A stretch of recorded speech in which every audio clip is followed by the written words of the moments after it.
Hello everyone, this is Nilesh Kumar Gupta and you are watching NG Physics Classes. Well, पिछले term पे मैंने आप लोगों को सिंपल पेंडुलम के बारे में बताया था और ऑसिलेटिंग स्प्रिंग के लिए मैंने आप लोगों को टाइम पीरियड वगैरह निकलवाया था। ये सारी कहानी मैंने आप लोगों को करनी थी, है ना। और आज हम लोग आगे बढ़ते हैं। आज हम लोग एक नया रिलेशन डेवलप करने जा रहे हैं, time period of simple pendulum. Clear? Simple pendulum के लिए टाइम पीरियड हम लोग फाइंड आउट करने जा रहे हैं और उसकी फ्रीक्वेंसी फाइंड आउट करने जा रहे हैं। हम लोग तैयार हैं? रेडी? चलिए तो देखते हैं हम लोग इसका टाइम पीरियड। इससे पहले कि इसका टाइम पीरियड मैं आपको दिखाऊं, इसके बारे में कुछ छोटी छोटी बातें मैंने आप लोगों को पिछले वीडियो में बताई थी और मैं उम्मीद करता हूं आप लोगों को क्लियर भी होगी। तो चलिए बढ़ते हैं हम लोग आगे। ध्यान से देखिएगा सब लोग, है ना, ऑन द बोर्ड। लुक, ये देख पा रहे हैं सभी लोग? एक सीलिंग है, सीलिंग नजर आ रही है सभी को बोर्ड पे। ये मैंने इससे एक धागा बांधा हुआ है। मैंने बताया था इससे जो धागा मैंने बांधा हुआ है वो मासलेस है, इनएक्सटेंसिबल है। ये सारी बातें बताई थी सिंपल पेंडुलम में। और इससे एक हैवी मेटलिक स्फीयर मैंने बाउंड कर दिया है ना। और सेंटर से लेके पॉइंट ऑफ सस्पेंशन तक का जो डिस्टेंस होता है उसे मैंने सुना है आप लोग इफेक्टिव लेंथ बोलते हो। बोलो भैया, एग्री करते हैं इस बात से? इसको हम लोग क्या बोलते हैं? Effective length. ठीक है भैया, चलिए अच्छी बात है। अच्छा मुझे एक बात बताओ, ये जो हैवी पॉइंट मास इससे लटकाया गया है तो जाहिर सी बात है ग्रेविटी के कारण फोर्स लगता है mg नीचे की तरफ। ठीक है, ये mg नीचे की तरफ लगता है, राइट? क्लियर? और इसके साथ साथ डोरी तनेगी तो डोरी के अंदर टेंशन फोर्स लगता है, तो ये डोरी के अंदर टेंशन फोर्स लग रहा है। जो मैंने किया आपको पल्ले पड़ा। क्लियर है? ऐसे में यहां भी बना सकता हूं, बनाना चाहो बना दो, यहाँ पर नहीं बनाना चाहो तो ऐसी कोई टेंशन वाली बात नहीं है। लेकिन मोटे तौर पर आपको इतनी बात समझ में आ गई कि ये बॉब लटका हुआ है, डोरी में टेंशन फोर्स लगेगा और mg डाउनवर्ड डायरेक्शन में लगेगा और ये डोरी का इफेक्टिव लेंथ l है। क्लियर? समझ में आ रही है बात यहां तक सभी को? अब मैं आगे बढ़ रहा हूं, गौर से देखिएगा बेटा सब लोग। मैं इस बॉब को यहां से मूवमेंट करा के यहां ले आया। Clear?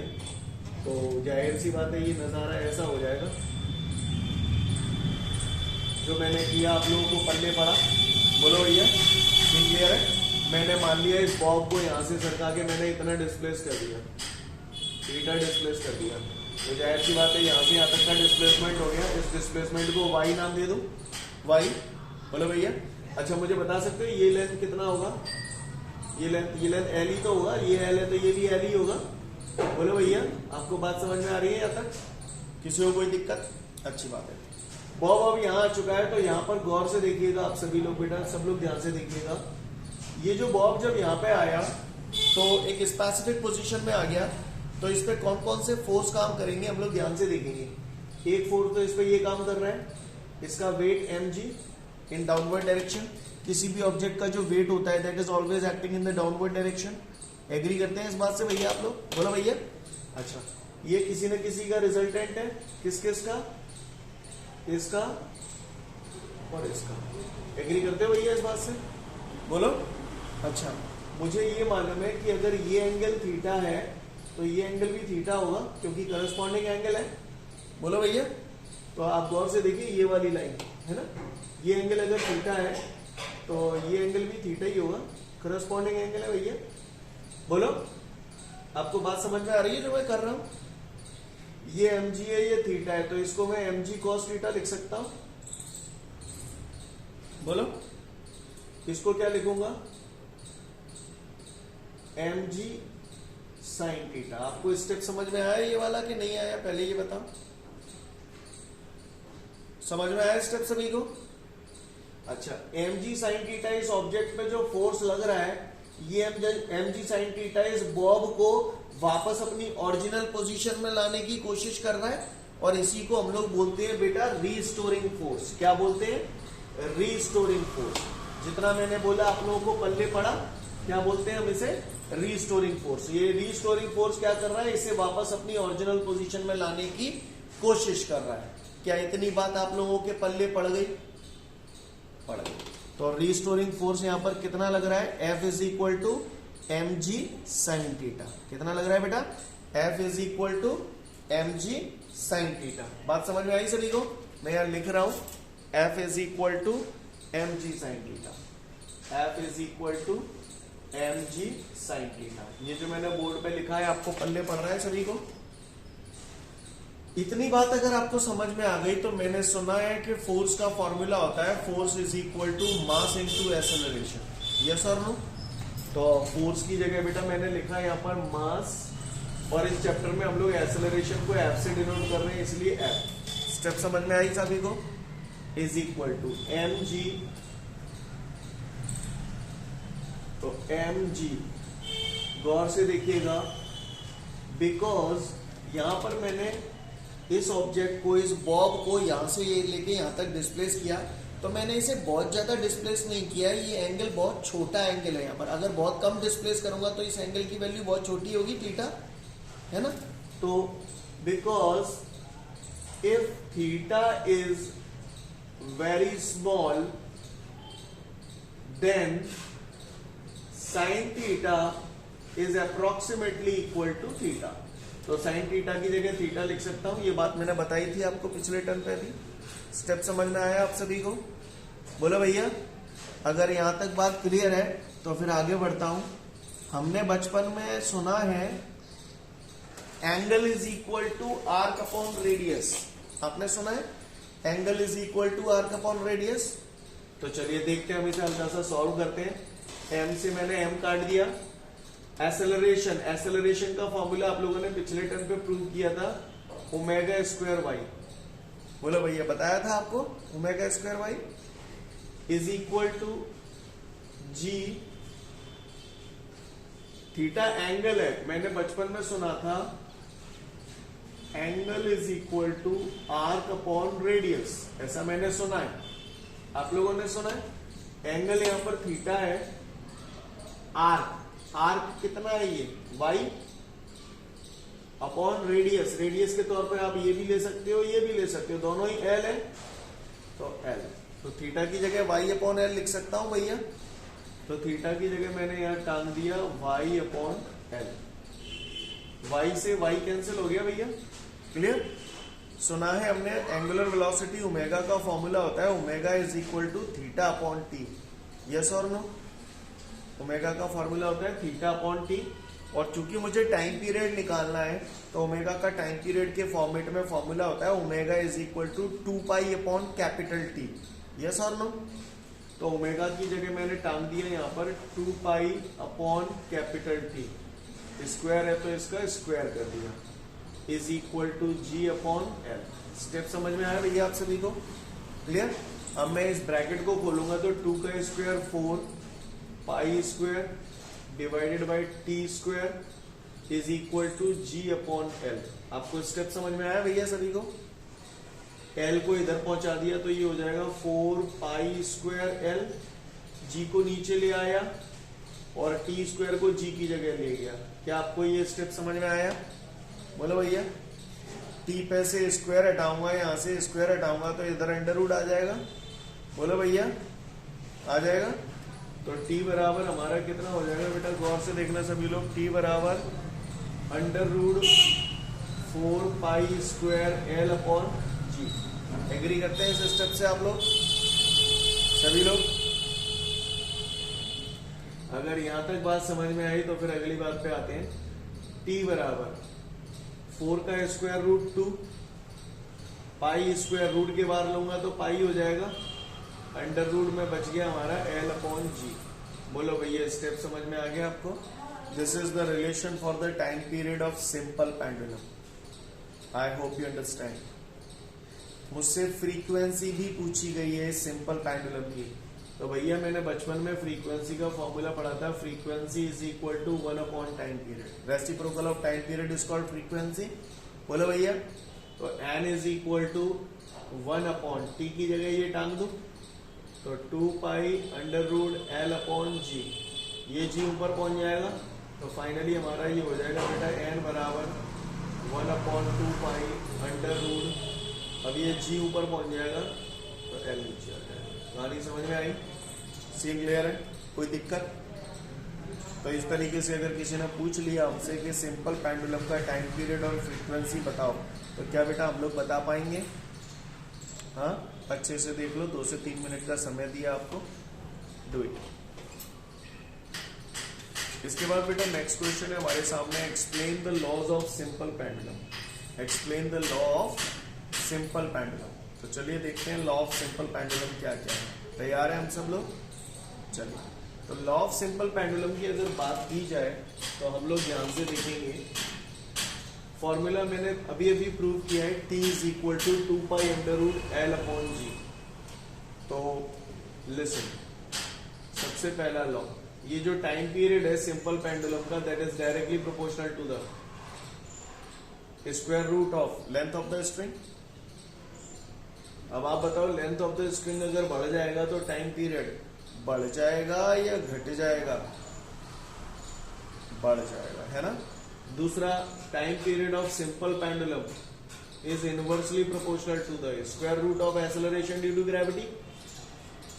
Acceleration due to gravity बढ़ जाएगी तो टाइम पीरियड कम हो जाएगा। वैसे हमें मालूम है ग्रेविटी की वैल्यू फिक्स होती है 9.8, लेकिन ये भी आपको मालूम है कि बहुत ज्यादा हाइट पे चले जाती है या अर्थ के डेप्थ में चले जाती है तो जी डिक्रीज भी होने लगता है, राइट, है ना।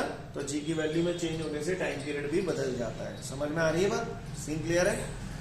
तीसरा है ये हो गया law of time, law of length, this is law of gravity यानी law of acceleration due to gravity.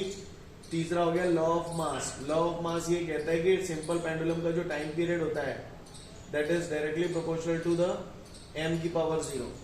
m⁻�0 का मतलब ये है कि सिंपल पेंडुलम का जो टाइम पीरियड होता है वो बॉब के मास पे डिपेंड नहीं करता है।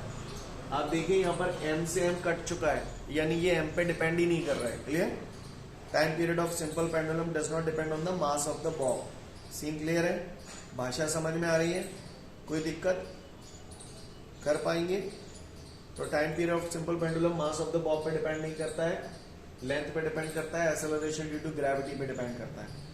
ये इस पे किस टाइप की क्वेश्चंस बनते हैं, कॉम्पिटिटिव एग्जाम वगैरह की तैयारी करोगे तो कैसे बनेंगे? सुनो, ऐसा होना लग रहा हो कि ये वही है यार, वही चित्र बना रहा हूँ पूरा सिंपल पेंडुलम का। बॉब की जगह मैंने नाव वारो झूला टांग दो, ये तुम्हारा नाव वारो झूला है जो मेला में लगो है। क्लियर? और जहाँ पे जो तुम लदे हुए हो, ठीक है, तुम लदे हुए हो और तुम झूल रहे हो तो कुछ ना कुछ टाइम पीरियड होगा। मान के चलो टाइम पीरियड 10 सेकंड है, इसका मतलब आपको एक चक्कर पूरा करने में 10 सेकंड लग रहे हैं। अब को तुम तो यूं कह के तुम 2 लोग बैठे हो, संग में 2-4 दोस्त और आ जाए तुम्हारे, तो टाइम पीरियड क्या होगा? बढ़ जाएगा या घट जाएगा? तो आप बोलना कोई इफेक्ट नहीं पड़ेगा, क्योंकि time period of simple pendulum does not depend on the मास। समझ गए? चाहे 2 वेट हैं, चाहे 4 वेट हैं, चाहे 50 वेट हैं, कोई फर्क ना पन्नो नहीं है। मेरी बात समझ में? सीन क्लियर है? तो देख लो फटाफट लॉज ऑफ सिंपल पेंडुलम, फिर मैं आगे बढ़ूंगा, ठीक है। इसके बाद बेटा हमारे सामने अगला क्वेश्चन दे रहा है, define second pendulum. Second pendulum एक स्पेसिफिक टाइप का पेंडुलम है। ये एक ऐसा पेंडुलम है, इसमें समझाने जैसा कुछ नहीं है, आपको याद करना पड़ेगा। ये एक ऐसा पेंडुलम है जिसका टाइम पीरियड 2 सेकंड होता है, यानी 2 सेकंड में वो अपना एक चक्कर पूरा कर लेता है। Clear? Clear? The pendulum which time period is 2 second is called second pendulum. Clear? और इसकी जो इफेक्टिव लेंथ होती है, इफेक्टिव लेंथ समझते हो ना, ये इसकी जो इफेक्टिव लेंथ होती है वो 1 मीटर होती है, अप्रोक्सीमेट 1 मीटर। क्लियर? तो कोई पूछे सेकंड पेंडुलम, याद रखना है, इसमें समझाने जैसा कुछ नहीं है। सेकंड पेंडुलम, जैसे कोई पूछे सेंचुरी क्या है, तो जब खिलाड़ी 100 रन पूरे कर लेता है तो उसे सेंचुरी कहते हैं, जहां मैं कहा समझाऊंगा। क्लियर? ठीक उसी प्रकार कोई पूछे सेकंड पेंडुलम क्या होता है, तो ऐसा पेंडुलम जिसका टाइम पीरियड 2 सेकंड होता है और इफेक्टिव लेंथ 1 मीटर होती है, ऐसे पेंडुलम को हम लोग सेकंड पेंडुलम कहते हैं। क्लियर है? पढ़ लो डेफिनेशन, फिर आगे बढ़ूंगा। इसके बाद हमारे सामने अगला क्वेश्चन है बेटा, explain the following, free oscillation, damped oscillation और फोर्स्ड ऑसिलेशन।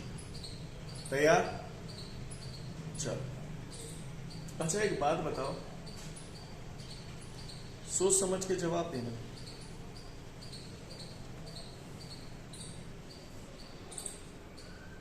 ये छत है, छत नहीं है, पेड़ की डाल है और उस पर ये झूला लगो, झूला तो पड़ गया। क्लियर? तो ये झूला टंगा हुआ है और झूला पे तुम्हें लाद दो मैंने, ठीक है, ये तुम लदे हुए हो यहाँ पे, क्लियर, ओके। और उसके बाद आपको ऐसे झुलाया जा रहा है, ठीक है। झुलाने के लिए एक अटेंडर, अच्छा आपके पैर जो है ना वो जमीन को टच नहीं कर रहे, ऊंचाई पे है थोड़ा सा झूला, ठीक है। और पीछे एक बंदा खड़ा हुआ है, ये अटेंडर है आपका, जो आपको लगातार धक्का दे रहा है, पुश कर रहा है। सीन क्लियर है, समझ में आ रही है बात? तो तुम झूलोगे हैं, तो उन्हें झूलो चालू कर दो भाई साहब, तुम झूल गए यहाँ टी पिट्टी, यही तो कहानी बनेगी। ऐसे ही तो झूलोगे, झूलोगे नहीं झूलोगे, ऐसे झूलते चले जाओगे। जैसे झूले फिर तुम आए, फिर जाने धक्का दे दो, फिर तुम जो टी टी, फिर जाने धक्का दे दो टी टी, फिर जे धक्का दे देखो, बोलो भैया, ऐसा धक्का दे चलो जा रहे हो और तुम्हें मजा आज चलो जा रहे हो। सही बोल रहा है? जितने टिक धक्का देगो बितिक तुम्हें बितिक ज्यादा तुम्हें अच्छा लगेगा। जो मैं बोल रहा हूँ आपको समझ में आ रहा है? ठीक है, अच्छा जाने फुल धक्का दे दो, तुम्हें फुल धक्का दे दो, फुल धक्का दे दो। और धक्का देने के बाद है ना, इस बंदे को मम्मी ने बुला लिया किसी काम से कि भैया आ जाओ जरा ये काम कर जाओ, तो ये तो चलोगो। अब तुम धरे रह गए, अब तुम्हारा मजा धीरे धीरे करके बढ़ता जा रहा है या घटता जा रहा है? अच्छा घटता जा रहा है। अच्छा अच्छा, पहले क्या हो रहा था, जैसे ये ऐसे घूम के आए, इसने फिर से ताकत लगा दी, फिर आ गए, फिर इसने ताकत लगा दी। समझ ना मेरी बात को? तो उस टाइम पे क्या हो रहा था, आपके जो ऑसिलेशन हो रहे थे वो इस टाइप के ऑसिलेशन हो रहे थे। ऑसिलेशन पहले आप बताओ, ये बंदा छोड़ के चला गया तो आपके ऑसिलेशन इस टाइप के होंगे या इस टाइप के होंगे? सोच समझ के जवाब देना।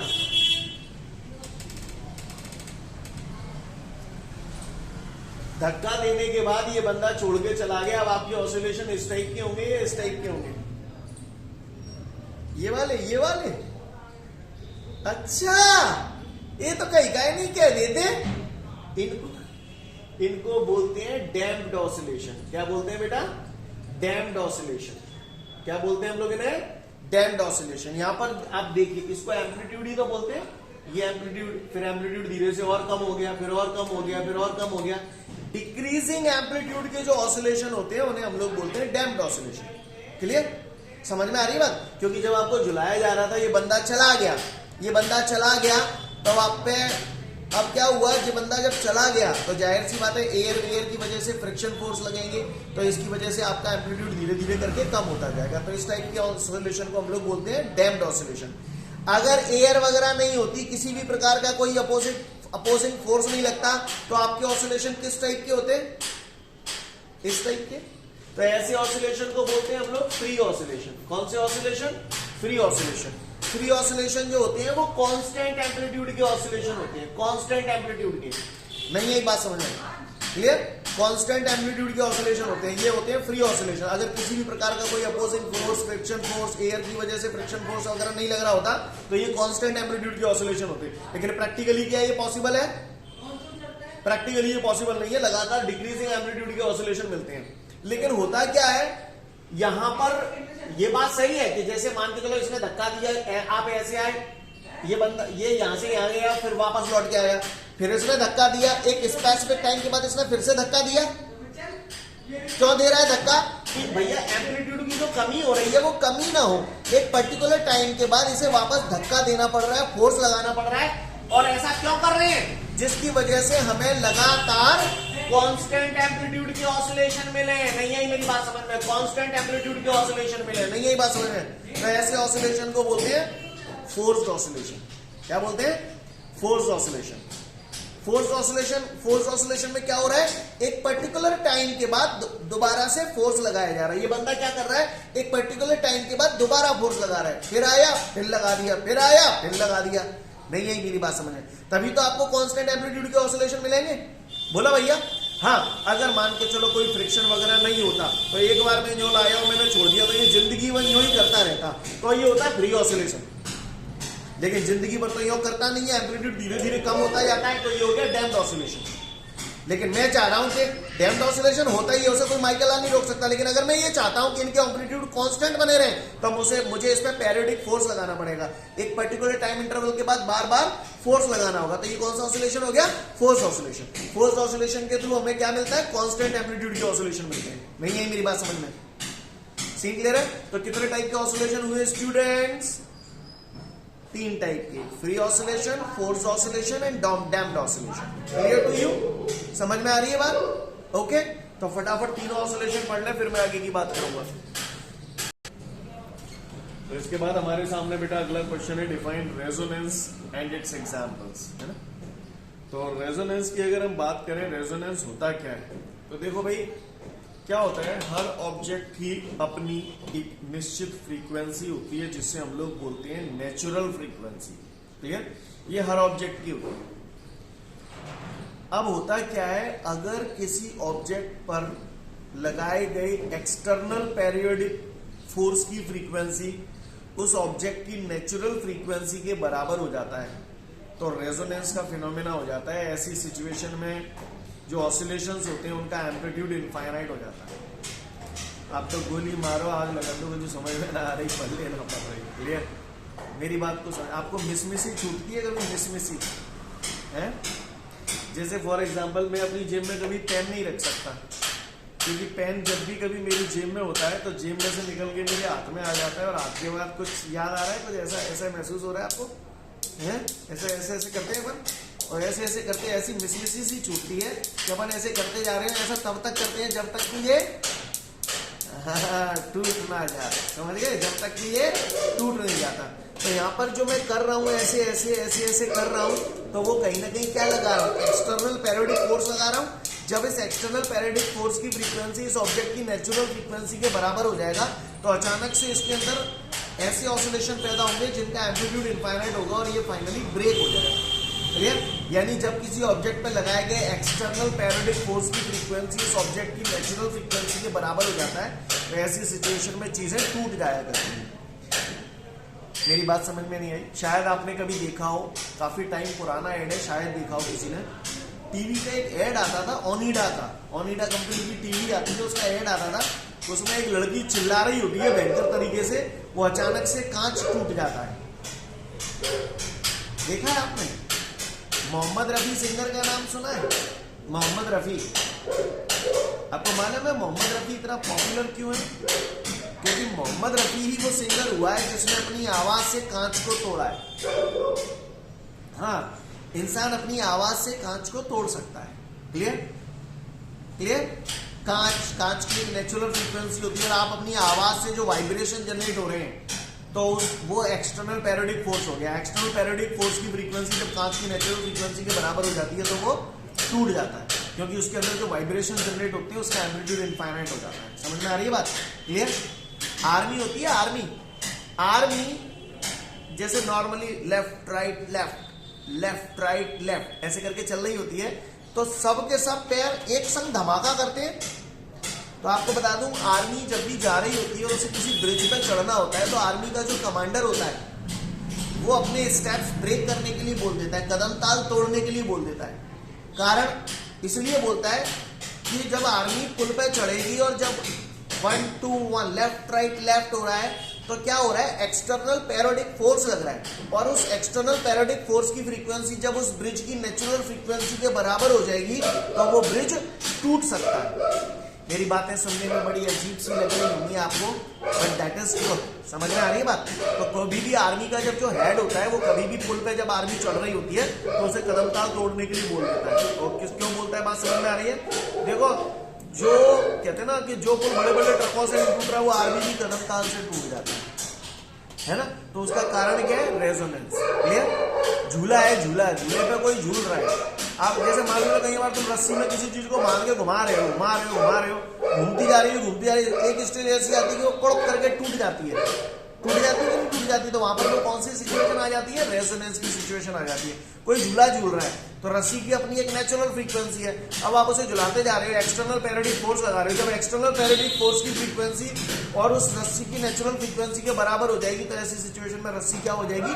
टूट जाएगी। इस फेनोमेना को हम लोग बोलते हैं रेजोनेंस। क्लियर? मैं आपको केवल सिंपल सी एक बात कहना चाहता हूं, कोई पूछे रेजोनेंस होता क्या है, तो आप बोलना जब किसी ऑब्जेक्ट पर लगाए गए एक्सटर्नल पेरियोडिक फोर्स की फ्रीक्वेंसी उस ऑब्जेक्ट की नेचुरल फ्रीक्वेंसी के बराबर हो जाती है, तो इस फिनोमेना को रेजोनेंस कहा जाता है। ऐसी सिचुएशन में एम्पलीट्यूड कितना हो जाता है, इनफाइनाइट हो जाता है। कहानी समझ में आ रही है? क्लियर? पढ़ लो, समझ जाओगे। चलिए, इसके बाद हमारे को एक सवाल दिया है, उसमें कह रहा है कि एक पार्टिकल है जो सिंपल हार्मोनिक मोशन कर रहा है, उसका टाइम पीरियड 2 सेकेंड है और उसका एम्पलीट्यूड 5 सेंटीमीटर है। तो कह रहा है calculate the equation of motion, और कह रहा है 1.5 सेकेंड बाद 1.5 सेकेंड बाद डिस्प्लेसमेंट कितना होगा और वेलोसिटी कितनी होगी। फिर कह रहा है 2.5 सेंटीमीटर डिस्प्लेसमेंट कितने टाइम के बाद होगा, और मैक्सिमम वेलोसिटी और मैक्सिमम एक्सेलरेशन पूछ रहा है। Got the question? कह रहा है एक पार्टिकल है जो कि सिंपल हार्मोनिक मोशन एग्जीक्यूट कर रहा है, उसका टाइम पीरियड 2 सेकेंड है और एम्पलीट्यूड 5 सेंटीमीटर है। तो कह रहा है calculate the equation of motion. दूसरा कह रहा है डिस्प्लेसमेंट और वेलोसिटी कितनी होगी 1.5 सेकेंड बाद, कितने टाइम बाद डिस्प्लेसमेंट 2.5 सेंटीमीटर होगा, मैक्सिमम वेलोसिटी और मैक्सिमम एक्सेलरेशन भी जानना चाहता है। करें भैया शुरुआत? तो चलिए देखते हैं। ज्यादा पढ़े लिखे नहीं है, पर मैंने बचपन में ये जाना है। सबसे पहले इक्वेशन ऑफ मोशन पूछ रहा है, तो भैया मैंने ये पढ़ा है बचपन में, y बराबर a sin ओमेगा टी। बोलो भैया, सुना है कि नहीं सुना अपन ने? y बराबर a sin omega T. a की वैल्यू नालायक ने मुझे दी है 5, ठीक है, ये अभ्यास रखूंगा। a की वैल्यू चाहो तो रख भी सकते हो, ऐसी कोई दिक्कत नहीं है। a की वैल्यू है अपने पास, टेंशन वाली बात नहीं है। साइन ओमेगा, ओमेगा तो है नहीं अपने पास, लेकिन कैपिटल टी है। तो मैंने बचपन में पढ़ा है ओमेगा का formula 2 pi upon capital T. बोला भैया, इनटू स्मॉल टी। स्टेप समझ में आया सभी को? तो बस आप रख दो, a की जगह 5 रख दिया। a की वैल्यू है ना हमारे पास 5, sine 2 pi small T upon capital T कितना है अपने पास 2, 2 से 2 कट जाएगा, तो ये हमारा कितना आ गया 5 साइन पाई टी। कहानी समझ में आई भैया सभी को? कितना आ गया हमारा आंसर 5 साइन पाई टी। ये हमारा इक्वेशन ऑफ मोशन आ गया, तो ये centimetre. I hope you understand. Clear है? आगे बढ़ो। इसके बाद उसने मुझसे बोला है डिस्प्लेसमेंट और वेलोसिटी कितनी होगी 1.5 सेकेंड बाद। तो चलिए देखते हैं।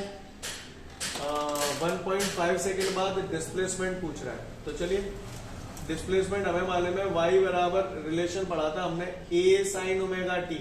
फिर से वही कहानी, ठीक है भैया, a साइन ओमेगा टी, ठीक है। a है हमारे पास 5 साइन ओमेगा की, या डायरेक्ट a साइन ओमेगा की जगह ऐसे लिखो 2 पाई अपॉन कैपिटल टी। बोलो भैया, into small T. Small T की वैल्यू कितनी दे रहा है 1.5। सॉल्व कर दो इसे। 5 साइन 2 पाई अपॉन टी की जगह कितना रख दूं 2 इंटू 1.5। नानी समझ में आ रही है? 2 से 2 कैंसिल हो जाएगा। बोला भैया, सही जा रहा हूं मैं? डेसिमल हटेगा, 0 बढ़ जाएगा यहाँ पर। 5 3 से 15, 5 2 से 10। सीन क्लियर है? तो ये आ जाएगा y बराबर 5 साइन डी पाई बाई 2। बोलो भैया, समझ में आ रही है बात? समझ में आई? तो ये हो जाएगा बराबर 5 साइन पाई बाई 2 90 डिग्री होता है। 90 का 3 से मल्टीप्लाई करूंगा 270 साइन 270। तो 5 साइन 270 की वैल्यू होती है -1। वैल्यू निकालना सिखाया था 90 से ऊपर की मैंने।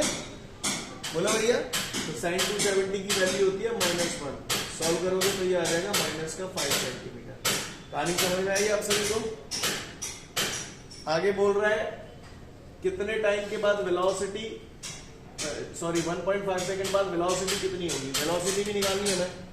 तो वेलोसिटी निकालने के लिए क्या लगाऊं मैं? या तो लगा दो v बराबर a omega cos omega t। बोलो भैया, या फिर आप ये लगा सकते हो v बराबर omega under root a square minus Y square. Omega होता है 2 pi upon capital T under root a square minus Y square.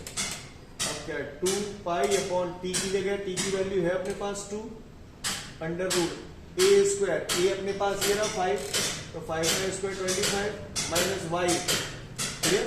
तो वाई की वैल्यू ये भी अपने पास -5। बोलो भैया सही जा रहा हूं मैं? तो आप गौर से देखिए, -5 का स्क्वायर प्लस का 25 और प्लस 25 का माइनस से मल्टीप्लाई होगा तो -25 प्लस 25 कितना हो गया? ये कितना हो गया? ये 0 हो जाएगा। 0 का मल्टीप्लाई इससे करूंगा तो ये 0 आ जाएगा। बोलो भैया बात समझ में आ रही है सभी को? तो वेलोसिटी यहाँ पर कितनी होगी हमारी? 0। उम्मीद करता हूँ बात समझ में आ गई होगी आप सभी को। आगे बढ़ जाऊं, कितना उतार लो पहले, फिर आगे की बात करूंगा। ठीक है, तो बाकी का सवाल हम लोग अगले टर्न पे देखेंगे। आज के लिए पर्याप्त है। Thank you everyone, have a great day to all of you guys. Jai Hind.